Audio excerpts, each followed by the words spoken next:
परीक्षित ने प्रश्न कर दिया, महाराज कृपा करके ये बताओ भगवान ने इस संसार को बनाया कैसे। तब सुखदेव जी को याद आई कि हम बैठते ही कथा कहना प्रारंभ कर दिए, परंतु मंगलाचरण तो किया ही नहीं, तो चलो अब कर लेते, क्या बिगड़ गया। तब सुखदेव जी अब द्वितीय स्कंद के चौथे अध्याय में जाके अब मंगलाचरण कर रहे हैं। तो मंगलाचरण प्रारंभ में क्यों नहीं किया? उसका कारण यह भी है कि पहला जो परीक्षित ने प्रश्न किया था कि म्रियमाणस्य किम कर्तव्यम, मरने वाले को क्या करना चाहिए, तो साधन बताने लगे, जो करना चाहिए वो उपाय बताने लगे। पर अब परीक्षित का प्रश्न है कि भगवान ने संसार को कैसे बनाया, तो भगवान की कृति कर्तृत्व को वही बता सकता है जिस पर भगवान की कृपा हो। और इसलिए सुखदेव जी को लगा कि पहले भगवान की कृपा का अनुसंधान कर लूं तब वर्णन करूंगा। इसलिए भगवान का स्मरण करके सुखदेव जी ने मंगलाचरण किया। तपस्विनो दान परा यशस्विनो मनस्विनो मंत्रविद सुमंगला क्षेमं न विन्दन्ति विना यदर्पणं तस्मै सुभद्रस्रवसे नमो नमः।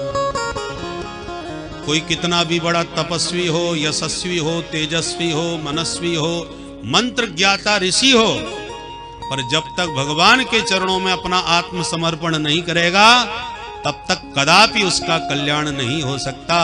ऐसे श्री हरि के पाद पद्मों में हम बारंबार प्रणाम करते हैं। और दूसरी ओर किरात हूणांध्र पुलिंद पुलकसा, किरात जाति के हों, वनवासी हों, जंगली हों, आभीर हों, कैसे भी पतित परायण प्राणी क्यों ना हो, ये नेच पापा यदोपाश्रयाश्रया, कुछ तो पतितों के नाम लिए चांडाल आदि, और अंत में कहा ये अन्य च पापा, और भी जितने पापा हैं, पापा का मतलब समझ गए, जो महापापी हो उसी को पापा बोलते हैं। बोलो राधे राधे राधे। पूज्यपाद श्री स्वामी जी महाराज कहा करते थे कि श्रीमद् भागवत में, रामचरितमानस में, गीता में पापा शब्द का सब जगह एक ही अर्थ है, दूसरा नहीं। और हम लोग पापा कहलवाने में बड़े गौरवान्वित होते हैं आजकल। बोलो राधे राधे राधे राधे। बोले इन्ने च पापा यदुपाश्रया, बड़े से बड़े पापी भी मानस पुण्य हो ही नहीं पापा, क्या अर्थ करोगे पापा का? वही है।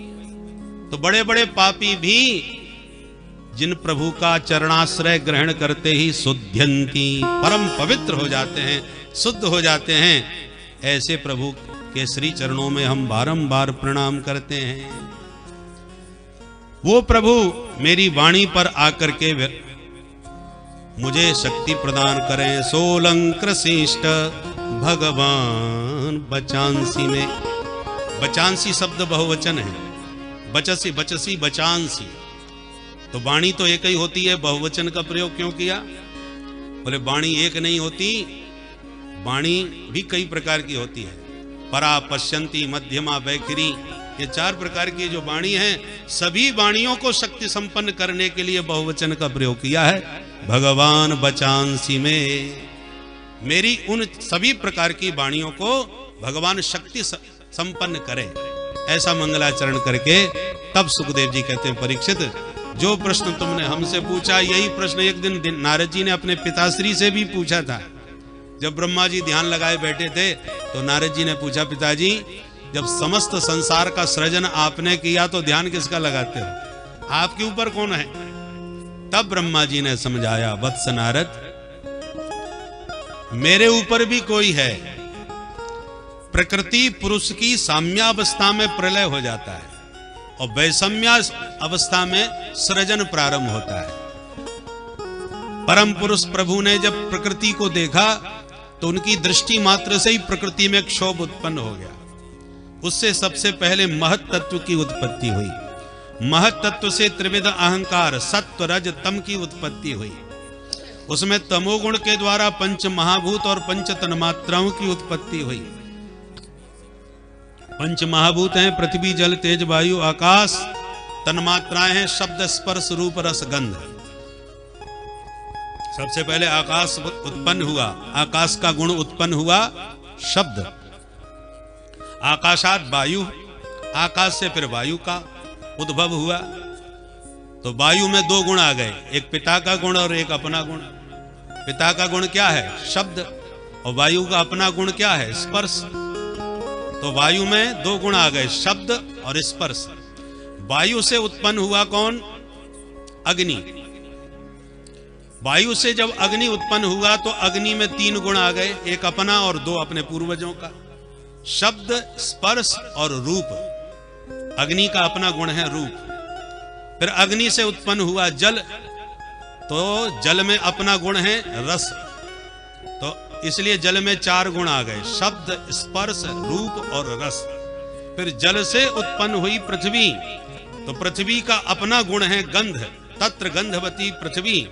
तो पृथ्वी में पांचों गुण आ गए, शब्द, स्पर्श, रूप, रस, गंध। इस प्रकार से ये तन्मात्राएं इन पंच महाभूतों से प्रकट भई। और ये सब तमोगुण की सृष्टि है। रजोगुण के द्वारा इंद्रियों का उद्भव हुआ और फिर इन इंद्रियों के अधिष्ठात्री देवों की उत्पत्ति हुई। प्रत्येक इंद्रिय का एक कोई देवता होता है। जैसे हाथों के देवता हैं इंद्र, चरणों के देवता हैं भगवान विष्णु, हैं नेत्र के देवता सूर्य। ऐसे सभी इंद्रियों के स्वामी देव हैं। इस प्रकार से समस्त प्रकृति त्रिगुणात्मिका है। तीन गुणों से ही सारी संसार की सृष्टि हुई है। फिर भगवान नारायण के नाभि से एक कमल उत्पन्न हुआ और कमल से ब्रह्मा जी का प्रादुर्भाव हुआ। ब्रह्मा जी ने प्रकट होकर के चारों तरफ देखने की इच्छा मन में उनके जागृत हुई, तो वो चतुरानन होकर के चारों दिशाओं में देखने लगे, चतुर्मुख ब्रह्मा हो गए। पर जल और वायु के अतिरिक्त ब्रह्मा जी को दूर तक कोई अन्य वस्तु नजर नहीं आई, जल या वायु। अब ब्रह्मा जी के भीतर प्रश्न उठा, को हम, मैं कौन हूं? अनुसंधान किया, कमल की नाल में भीतर घुस गए ब्रह्मा जी, भीतर तक नीचे तक गए और कुछ भी नजर नहीं आया। तो लौट के वापस कमल पे आ गए। फिर प्रश्न किया, को हम, तो दिखाई तो कुछ नहीं पड़ा, कान में दो अक्षर सुनाई पड़े, स्पर्शे सुयत षोडशमेक विंश। दो अक्षर कौन से सुनाई पड़े? जिनमें स्पर्श वर्णों का जो 16वां अक्षर है और 21वां अक्षर है। तो स्पर्श वर्ण कौन से हैं? कादयो मावसाना स्पर्शा। का से मां पर्यंत 25 वर्ण स्पर्श संज्ञक होते हैं। उनमें 16वां है त, 21वां है प। अर्थात तप शब्द ब्रह्मा जी के कान में पड़ा, तप। तब ब्रह्मा जी ने कठोर तप किया और ब्रह्मा जी के उस दिव्य तप के प्रभाव से फिर भगवान का दिव्य साक्षात्कार ब्रह्मा जी को हुआ और प्रभु ने प्रकट होकर के ब्रह्मा जी को 4 श्लोकों में दिव्य ज्ञान दिया। उसी का नाम है चतुश्लोकी भागवत।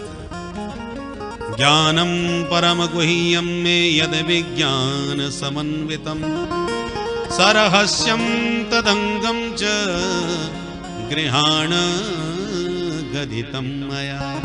इन 4 श्लोकों में प्रथम श्लोक में तत्व का विवेचन है, दूसरे श्लोक में माया का स्वरूप समझाया है, तीसरे श्लोक में संसार का स्वरूप समझाया जगत का, और चौथे श्लोक में जिज्ञासु का स्वरूप समझाया कि जिज्ञासु को इन्हीं को जानने में प्रयत्नशील होना चाहिए।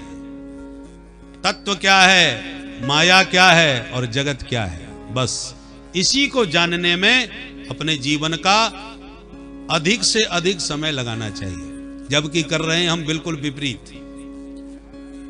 24 घंटे होते हैं एक दिन में, 8 घंटे आराम से सोने में कसर मत छोड़ो, आवश्यक है। 8 घंटे संसार के प्रपंच में भी लगाओ। बिना कमाए कैसे चलेगा संसार? 8 घंटे संसार को दो, 8 घंटे संसार को, 8 घंटे आराम अपने लिए।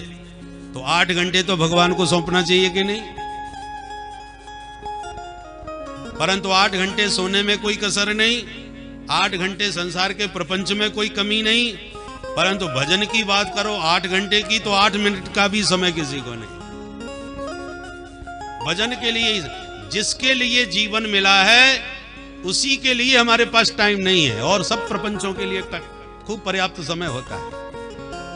इसलिए प्रत्येक प्राणी को अपने जीवन का लक्ष्य निर्धारित करना चाहिए।